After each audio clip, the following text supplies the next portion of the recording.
ጤና ይስጥልን አድማጮች፣ ይህ አዋዜ ልዩ ላልሰማችሁ ነው። ከመረጃዎቹ ጋር አብርሃም መኳንንት ነኝ። ጦርነቱ ከመቆሙ በፊት በኢራን ላይ የተጣሉ ማዕቀቦች በሙሉ መነሳት እንዳለባቸው ኢራን ገለጸች።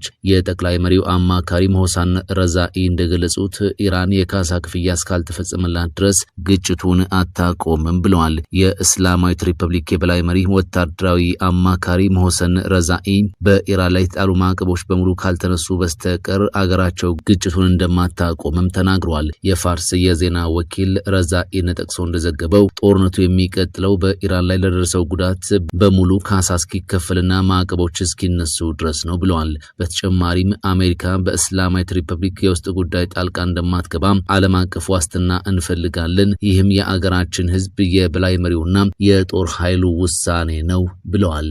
የኢራኑን የበላይ መሪ አያቶላህ አሊ ካሚኒን በገደለው ጥቃት ዙሪያ አዲስ መረጃ ወጥቷል። ትራምፕ በወታደራዊ እርምጃው ሐሳብ ላይ ተስማምተው የነበረ ቢሆንም ዩናይትድ ስቴትስ መቼና በምን አይነት ሁኔታዎች ውስጥ ጣልቃ እንደምትገባ አልወሰኑም ነበር ተብሏል። ዩናይትድ ስቴትስ በኢራን ላይ ጥቃቱን ከመሰንዘሯ ከ48 ሰዓታት ባነሰ ጊዜ ውስጥም የእስራኤሉ ጠቅላይ ሚኒስትር ቤንያሚን ኔታንያሁ ለፕሬዝዳንት ዶናልድ ትራምፕ የመጨረሻና ጠንካራ መከራከሪያቸውን በማቅረብ በቴህራን አመራር ላይ ወሳኝ ምት ለመሰንዘር ጊዜው አሁን ነው ሲሉ ተከራክረዋል ሲል ሮይተርስ ጽፏል። እንደ ሮይተርስ ዘገባ ከሆነ የትራምፕ አስተዳደር በኢራን ላይ ለሚደረገው ወታደራዊ ዘመቻ አስቀድሞ ይሁንታውን ሰጥቶ ነበር።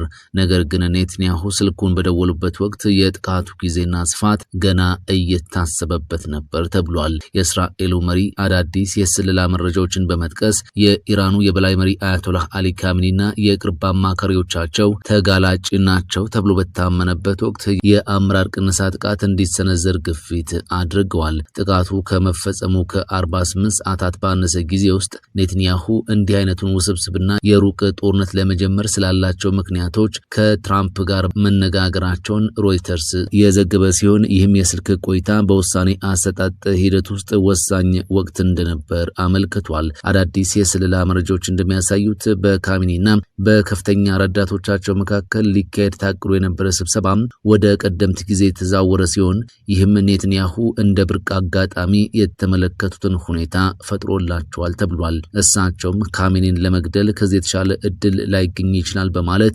የተከራከሩ ሲሆን ዘመቻው ስልታዊና መሳሪያዊ ፋይዳ እንዳለው እንዲሁም ትራምፕን ለመግደል በኢራን ለታቀዱ ሴራዎች አጸፋዊ እርምጃ እንደሆነ ገልጸውታል። የጥሪው ወቅት ላይ ትራምፕ በወታደራዊ እርምጃው ሐሳብ ላይ ተስማምተው የነበረ ቢሆንም አሜሪካ መቼ ጣልቃ እንደምትገባ ግን አልወሰኑም ነበር ተብሏል። በምንጮች የኔታንያሁ የመጨረሻ መከራከሪያ ተብሎ የተገለጸው ይህ ንግግር ትራምፕ ኦፕሬሽን ኤፒክ ፊውሪ ተብሎ የተሰየመውን ዘመቻ እንዲያስጀምሩ ቁልፍ መነሳሳት እንደሆነ ታምኗል። ሮይተርስ እንደጠቀሰው የኢራንን አመራር ለማጥቃት ያለው የጊዜ እድል እየጠበበ መምጣቱን የሚያሳይ የስለላ መረጃ ከኔታንያሁ ግፊት ጋር ተዳምሮ የመጨረሻው ውሳኔ እንዲወሰን ረድቷል። የመጀመሪያው ጥቃት የካቲት 28 የተሰነዘረ ሲሆን ትራምፕ ቆይተው ካሚኒ መገደላቸውን ማስታወቃቸው ይታወሳል። ዋይት ሀውስ ስለ ጥሪው ዝርዝር መረጃ ባይሰጥም ዘመቻው የኢራን አገዛዝ የባላስቲክ ሚሳኤል የማምረት አቅምን ለማጥፋትና ኢራን የኒውክሌር መሳሪያ በጭራሽ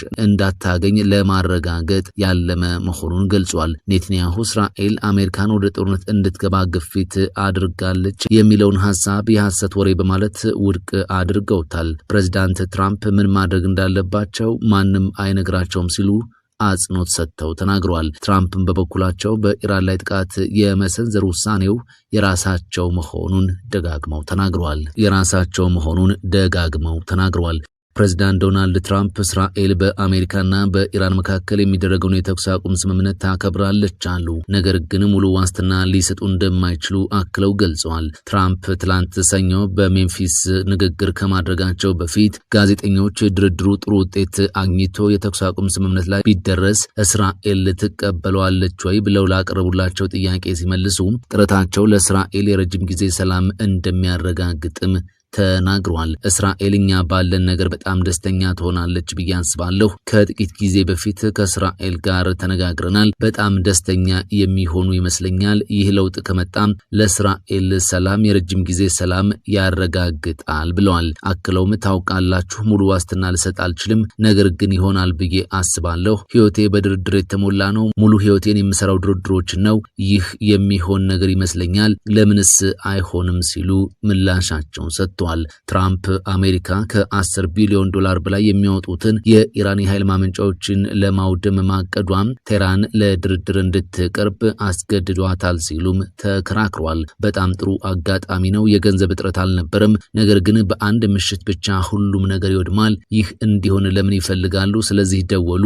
ስምምነት ማድረግ ይፈልጋሉ። እኛም ስምምነት ለማድረግ በጣም ፍቃደኞች ነን ብለዋል። ከእንግዲህ ጦርነትም ሆነ የኒውክሌር መሳሪያ አይኖርም። ከእንግዲህ የኒውክሌር መሳሪያ አይኖራቸውም በማለትም ተናግረዋል። ከሰኞ ቀደም ብሎ ትራምፕ ጦርነቱን ለማቆም ስማቸው ካልተጠቀሰም የኢራን ባለስልጣናት ጋር በጣም ጥሩ ንግግር ማድረጋቸውን ተከትሎ በኢራን የኃይል ማመንጫዎች ላይ ጥቃት ለመሰንዘር የነበራቸውን እቅድ በድንገት ማራዘማቸውን አስታውቋል። ይሁን እንጂ ኢራን እንዲህ አይነት ንግግሮች መድረጋቸውን ያስተባበለች ሲሆን ትራምፕ በጦርነቱ ምክንያት በከፍተኛ ሁኔታ የጨመረውን የነዳጅ ዋጋ ለመቀነስ እያሴሩ ነው ስትል ወንጅላለች። ይህ የትራምፕ ውሳኔ ለውጥ የመጣው ቴህራን የሆርሙዝ የባህር ወሽመጥ የንግድ መስመርን እንድትከፍት የተሰጣት የሰኞ ምሽት የጊዜ ገደብ ከማለቁ አስቀድሞ ነበር። ትራምፕ ኢራን መስመሩን ካልከፈተች የኃይል ማመንጫዎቿን እንደሚያወድሟቸውም ማስጠንቀቃቸው ይታወሳል። ኢራን የትራምፕን ማስጠንቀቂያ ውድቅ ያደረገች ሲሆን የሷ የኃይል መሰረተ ልማት ከተመታ በባህረ ሰላጤው አካባቢ ያሉ የኤሌክትሪክና የውሃ ተቋማትን እንደ ህጋዊ ኢላማ እንደምትመለከት አስታውቃለች። የነዳጅ ዋጋ የቀነሰ ሲሆን የአክሲዮን ገበያዎች ደግሞ መነቃቃት ማሳየት ጀምሯል። ኢራን በእስራኤል ላይ አዲስ የሚሳኤል ጥቃት ሰነዘረች። የአየር መከላከያ ስርዓቶች ምላሽ እየሰጡ ነው ተብሏል። የእስራኤል መከላከያ ሰራዊት ዛሬ ከኢራን ግዛት የተተኮሱ አዳዲስ የሚሳኤል ጥቃቶች መሰንዘራቸውን ይፋ አድርጓል። እንደ ሰራዊቱ መግለጫ ከሆነ ጥቃቱን ተከትሎ በመላው እስራኤል በተለይም በኢየሩሳሌምና በሰሜናዊ የሀገሪቱ ክፍሎች የአደጋ ጊዜ ሳይረኖች የተሰሙ ሲሆን የአየር መከላከያ ስርዓቶችም ወደ ስራ ገብተዋል። ኢራን 2 የጥቃት ማዕበሎችን የሰነዘረች ሲሆን በኢየሩሳሌም ሰማይ ላይ ከፍተኛ የፍንዳታ ድምጽ ተሰምቷል። የእስራኤል የአየር መከላከያ ሚሳኤሎቹን በአየር ላይ ለማክሸፍ ጥረት አድርጓልም ተብሏል። ሰራዊቱ በሰሜናዊ እስራኤል በሚሳኤል ፍንጣሪ ጉዳት ደርሶባቸዋል የተባሉ ቦታዎች ላይ የፍለጋና የማዳን ቡድኖችን አሰማርቷል። እስካሁን በሰው ህይወት ላይ የደረሰ ጉዳት ባይረጋገጥም በህንጻዎች ላይ መጠነኛ ጉዳት መድረሱ ግን ተነግሯል። ሆኖም ነዋሪዎች ወደ መሸሸጊያ ስፍራዎች እንዲገቡ ጥብቅ መመሪያ ተላልፏል። ይህ አዲስ ጥቃት የተሰነዘረው ፕሬዝዳንት ዶናልድ ትራምፕ ከኢራን ጋር ውጤታማ ንግግር እያደረግን ነው በሚል